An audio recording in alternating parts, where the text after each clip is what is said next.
안녕하세요. 전산회계 운용사 2급 필기 이번 시간부터는 기출문제 풀이로 필기시험 대비를 하는 시간을 갖도록 하겠습니다. 자, 운용사 2급 시험 필기 시험은요. 전체 시간은 60분 안에 40문항을 객관식으로 문제가 출제가 되는데요.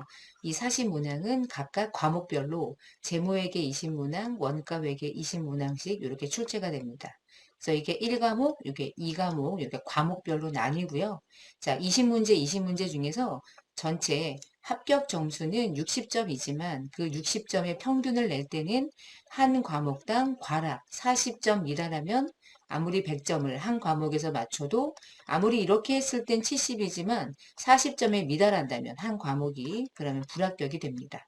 그리고 운용사 시험의 필기시험은 필기시험에 합격을 하면 이후에 실기시험을 응시하시고요. 실기시험에 합격했을 때 그때야 비로소 자격을 취득하게 되죠. 자격증을 취득하게 되는 시험이에요. 그래서 필기시험은 상당히 중요하죠. 그러니까 필기가 합격이 돼야 실기라는 시험을 응시할 수 있는 응시권이 생기기 때문에 필기시험은 매우 중요하겠죠.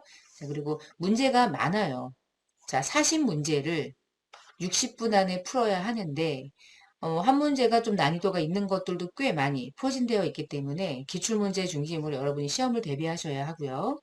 그 다음에 운용사 시험은 기출문제를 외부에 유출하지 않고 문제은행 방식으로 출제가 되기 때문에 20년까지는 기출문제를 매년 정기시험 3회분이 외부에 기출문제를 볼 수 있었어요. 그래서 외부에서도 어떻게 정기시험에 시험 문제가 출제됐는지를 볼 수 있었는데 21년부터는 정기시험 제도가 폐지됐습니다. 그래서 상시시험 제도로 바뀌면서 정기시험으로 출제되고 있었던 기출문제가 이제 외부에 유출되지 않고 있어요. 그래서 여러분은 기출문제를 2020년도까지 문제로 같이 풀어보시면서 시험을 대비하시게 되고 그래서 어떤 면에 있어서는 기출문제가 이제 외부로 다 외부에 누구나 볼 수 있게끔 이렇게 유출되는 경우는 그렇게 똑같이 시험 문제가 출제가 되지 않기 때문에 조금 더 광범위하게 공부를 해야 되는 것도 있고, 네, 반면에 그 문제 유형을 계속 볼 수 있다는 거죠.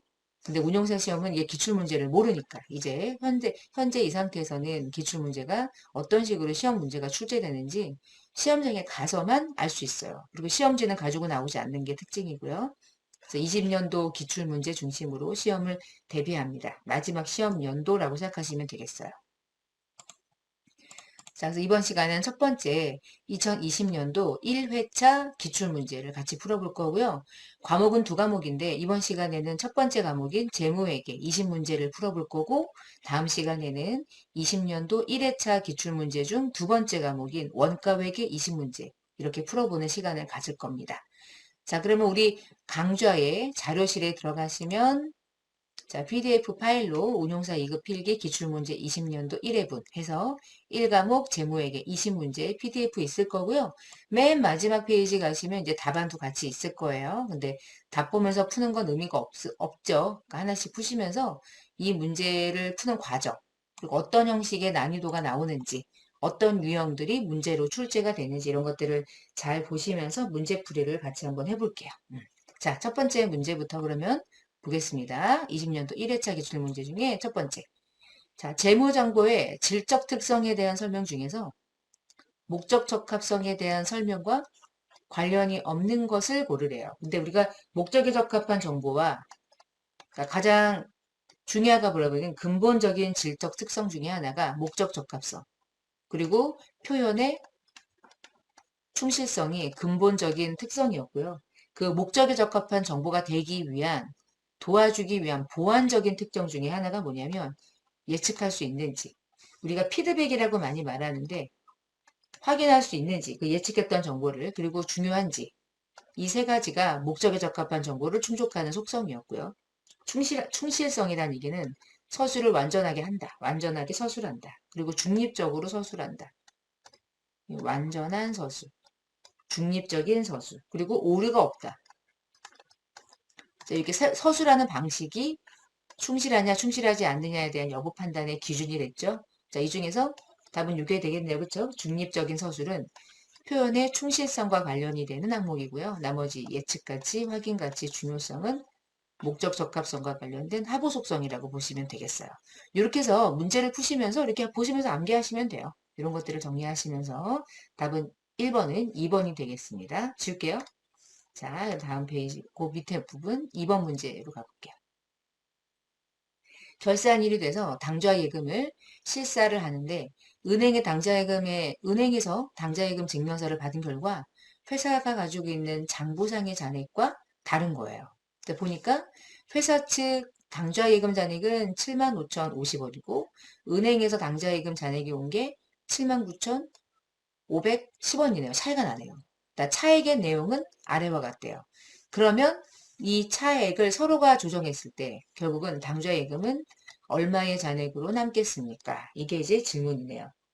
이게 페이지가 조금 그 공간이 없으니까 이거 잠깐 조정을 좀 할게요. 자, 메모장으로 조정을 좀 하겠습니다.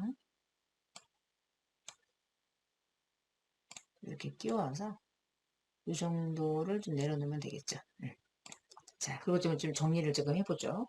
지금 보시면 회사가 가지고 있는 잔액 그리고 은행에서 조회했을 때 뜨는 잔액이 좀 달라요. 그래서 회사 측 잔액은 75,050원이고 은행 측 잔액은 79,510원이죠. 그러면 차액을 조정해 볼게요.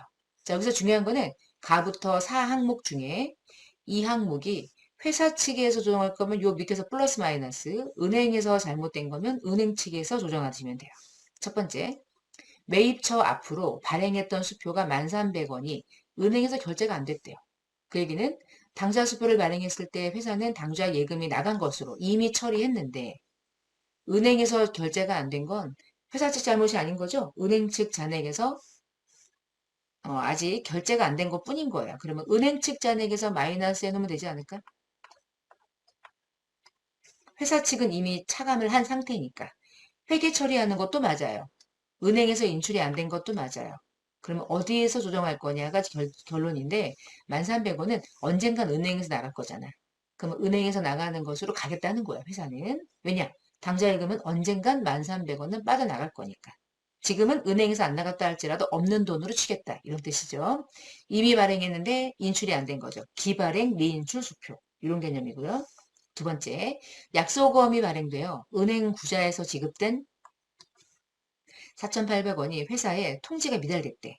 그럼 회사에서 마이너스를 안 하는 거네. 그치? 그러면 4,800원은 회사 측에서 조정.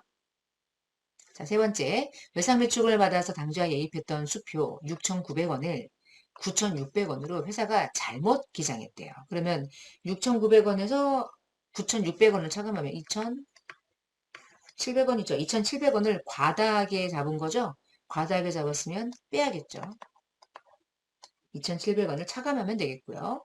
네 번째, 매출처 외상매출금 7,600원이 당좌 이체되었으나 회사에 통지가 미달됐대요. 이 얘기네. 은행은 들어왔는데 7,600원이 통지가 안 돼서 회사가 플러스를 안 했어. 그러니까 플러스를 해라. 회사가 누락했다 이 뜻이네요. 당좌 차월이자 240원이 회사에 통지가 누락됐대요. 240원의 이자가 나갔는데 회사는 몰랐다 이 얘기네요. 그럼 240원을 인출 잡으면 되겠죠. 회사 측 장부상의 잔액에서 회사에서 결산하는 날 당좌 예입한 7,700원이 결산하는 날 당좌 예입한 7,700원이 은행에서 마감 후에 입금으로 처리했대요. 결산일이면 12월 말인데 마감하면 1월 1일인데 중요한 건 이 날짜가 전혀 다른 연도라는 거죠. 누구 잘못이에요? 은행 잘못이죠. 은행이 마감했다고 마감 후로 처리했대. 나는 오늘 넣었는데. 오늘은 결산일이고 오늘은 당월인데. 당기인데. 그러면 은행에서 플러스를 해야 되지 않을까? 내가 틀린 게 아니라 은행 측 잔액에도 조정을 해야 되니까. 마지막 바드럼 2,000원이 추심이 완료돼서 당좌에 이체되었으나 회사의 통지가 미달됐대. 들어왔는데 내가 아직 못 받아서 연락을 못 받아서 플러스가 안 됐다. 이런 의미를 가지고 있네요. 자, 그럼 계산기를 드시고 75,050원에서 4,800원 빼고 2,700원 빼고 7,600원 더하고 240원 빼고 2,000원을 더하면 금액이 얼마가 나오는지 해보세요. 답은 76,910원이 나옵니다. 다시 79,510원 빼기 1,300원 더하기 7,700원 하면 똑같이 나올 거예요. 답은 76,910원이 되겠습니다. 답은 그래서 어디 가서 76,910원 1번이 되겠네요. 자, 은행계정 조정표를 우리가 한번 봤었죠. 이런 거 풀기 위한 거예요. 이런 기출문제 형식을. 자, 닫고 그 다음 문제 또 가보죠. 3번 문제. 투자부동산에 대한 설명 중에서 옳지 않은 것을 고르래요. 틀린 설명을 찾는 거죠. 자, 첫 번째. 투자부동산의 용도로 건설 중이거나 개발 중이라면 유형자산 기준서를 적용하지 않는다. 당연하죠. 왜냐면 투자자산으로 가야 되니까. 두 번째, 투자부동산은 최초 인식하는 시점에 원가로 일단 측정을 한 후 보호기간 말에 공정가치니 원가 모형이니 둘 중에 하나를 선택하는 거 맞네요. 그러면 모든 투자부동산에 적용하는 거죠. 분류, 일부 아니고요. 세 번째, 투자부동산의 사용 목적이 변경되는 경우에는 투자부동산은 다른 자산으로 계정대체 발생할 수 있다고 그랬죠. 그래서 투자가 재고도 되고 투자가 유형도 돼요. 네 번째, 투자부동산의 공정가치 변동으로 발생하는 손익은 기타 포괄? 아니었죠. 얘는 바로 단기 손익이 반영하는 거였죠. 기타 포괄로 반영되는 것들은 공정가치가 변동했는데 변동 손익을 기타 포괄에 반영하는 거는 유형자산일 때 그랬죠. 유형자산은 기타 포괄이에요. 근데 투자는 그렇지 않아요. 투자는 즉시 단기 손익에 반영하는 게 특징이었죠. 답은 4번. 자, 투자부동산 시험이 많이 나옵니다. 진짜 많이 나와요. 무조건 나온다고 생각하시면 좋겠어요. 자, 네 번째 문제. 포괄손익계산서에서 말하는 기타 포괄손익은 무엇일까요? 쭉 보세요. 지금 바로 나왔죠? 우리가 유형자산을 공정가치로 평가하면 이익도 있고 손실도 있는데 그 이익은 재평가 잉여금이라고 해서 기타 포괄로 가는 거였죠. 4번에 1번이고요. 자, 그럼 나머지가 아닌 게 어디로 가는지 가볼까? 사채를 갚아가지고 이익이 났대. 기타 수익이죠, 이거. 손익계산서 계정이고요. 자기 주식에 대한 처분이익은 자본 잉여금이고요. 이익준비금은 이익 잉여금 계정이죠. 이건 두 개는 자본 계정이고 요거는 손익계산서 계정이긴 해요. 재평가 잉여금은 자본 계정 중에서도 기타 포괄 손익에 반영되죠. 답은 1번이 맞는 설명이었네요.